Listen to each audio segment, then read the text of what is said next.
Hello guys, welcome to another video. So today we will continue dismounting parts, try to clean the engine bay as much as possible. I already dismounted the center pillar with the horns, we have the cables here.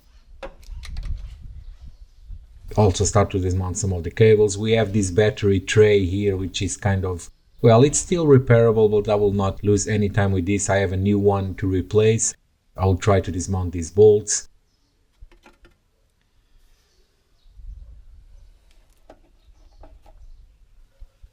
We also have this air intake tube that we must dismount to clean, and also the coil. So the idea is to dismount everything that is on this side, and also on this side to arrange some space to clean better. We also have this relay box, the steering wheel tank, and the tube.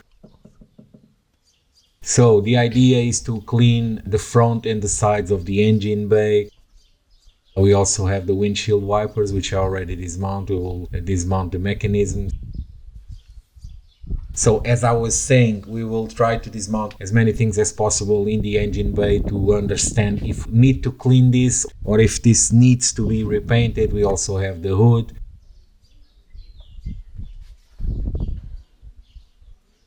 So the previous owner was using a piece of wood instead of the plastic tray. We have here the battery holder and of course the center pillar with the horns, which are already dismounted. And to give you an idea of what we have in front of us, we have lots of things to clean.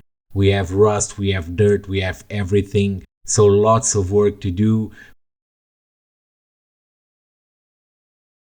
I'm also showing you these high resolution photos of the bolts of the battery tray, which are kind of rotten. I will try to use a wrench to dismount them, but I don't believe, because they are really in bad shape, so I'm not sure if I will need to cut them out with a grinder or not. Let's see, I will give it a try. I will first try to clean them and then try to release them with a wrench. So I'm starting to brush them because the heads of the bolts are really in bad shape.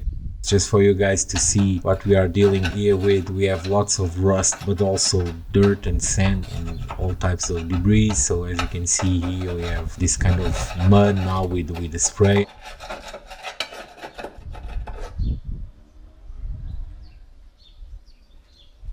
I'm using a little bit of WD-40 to try to penetrate in the threads. It's a very good product to release old rusty stuff, but let's see. I'm giving it a try also on the lower part because I can reach the threads under the tray. Let's wait some minutes and see if the product will give us a hand here. Then, as you can see, I tried all types of wrenches that I have available. Nothing. So the bolts are stuck. Most probably they are tightened since 1989, because usually you don't mess with this type of part of the car. So they are stuck. I decided to go with the grinder. I will cut the bolts head off, but two of them are hard to reach, so I will try to give my best. I just protected the engine to avoid the sparks to make any kind of damage. But yeah, you are seeing me here trying to cut the heads off.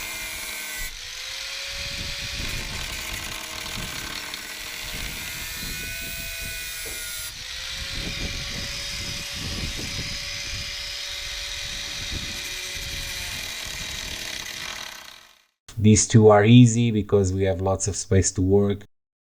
The other two near the fender don't have so much space, so I start to dismount it. Some of the parts, as you see here, I just took the air intake tube, then this fuse box, and started to try to dismount. I'm trying to keep as much originality as possible. I'm trying to recover all the zip ties because these zip ties are special. They are not the common ones. The common ones are easy to replace.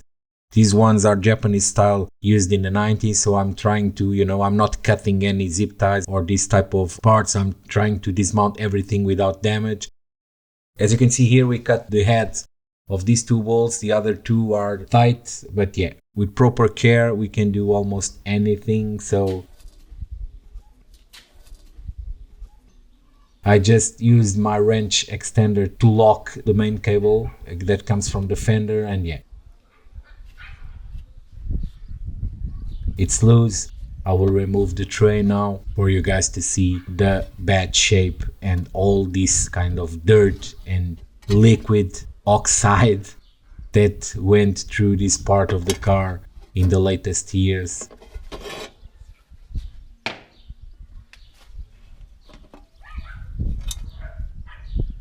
So as you can see, how to damage a car without proper washing, without proper care, everything will go on this state. So we have a lot to work here, we have a lot to clean. I'm not worried about these bolts that I cut. This will be a good job for Dad. Dad is good and have big skills in removing this type of screws. I guess he will heat up the bolts a little bit, and then we'll make a kind of a small cut with a grinder in order to turn them to a screwdriver mode. Because, you know, heat helps to unlock the locket thread.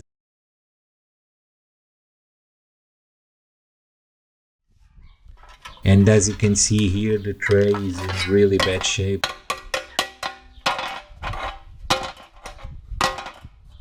Especially if I turn it here to the sunlight, you will see that we have a big rusty tray here.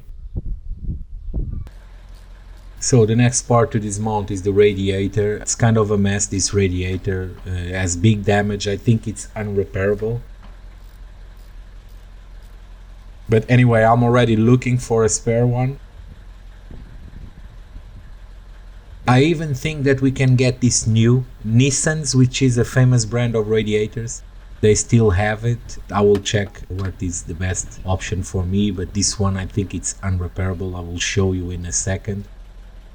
And yeah, I'm just trying to, you know, unfit the main hose. The water is not so bad, but the hoses inside and the radiator are full of dirt and rust. But the water was okay, not so bad.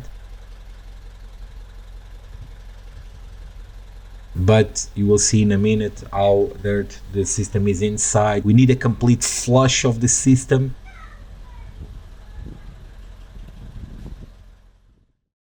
And try to make a repair with proper products to treat the cooling system.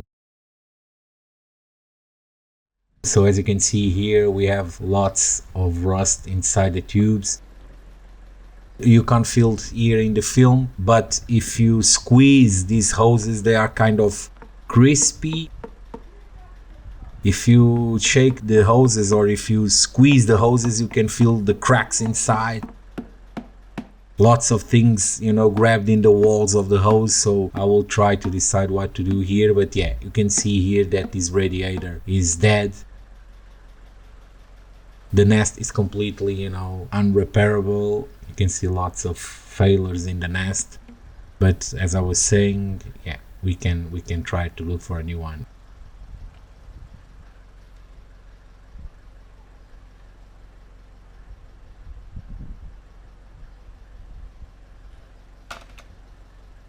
Here you can see me trying to clean the hose. You can see that the first wash removed a little bit of dirt, but there's lots of dirt inside. These hoses will need a proper treatment. And here you can see me uninstalling the ventilator. This one will be easy because this ventilator is completely dismountable, if I can say that. So you can see the chassis is really rusted. The idea is to remove the fan. Okay, then remove the engine and then take this to the sandblasting guys in order they can clean this properly and then powder coat this in black. It will stay like new. The fan, a solution can be use bleach. Bleach usually turn these yellowed aged plastics with a cool white brand new look. So I will try to see the best option. And here you can see a complete destroyed radiator. I'm pretty sure that with this radiator the car was not getting the proper cooling temperature. I drove the car from the place where I bought it around 50 kilometers to my garage. I didn't have any temperature problems back then, but it was a cold day, so I must check if this affected the engine or not. But anyway, with this radiator I'm pretty sure that the car wasn't at the right temperature. But yeah, we need to replace this radiator. So that's it for today, guys. I hope that you enjoyed this video. Don't forget to like and subscribe if that's your case. Don't forget to comment. I read all the comments. It's really nice to interact with the people from all over the world, exchanging experiences with their Bluebirds and trying to help each other, which is kind of cool. And I think that's one of the biggest, objectives of this type of interaction, these videos, is to help each other and try to learn with everyone. So stay tuned for the next episode, and thanks for watching.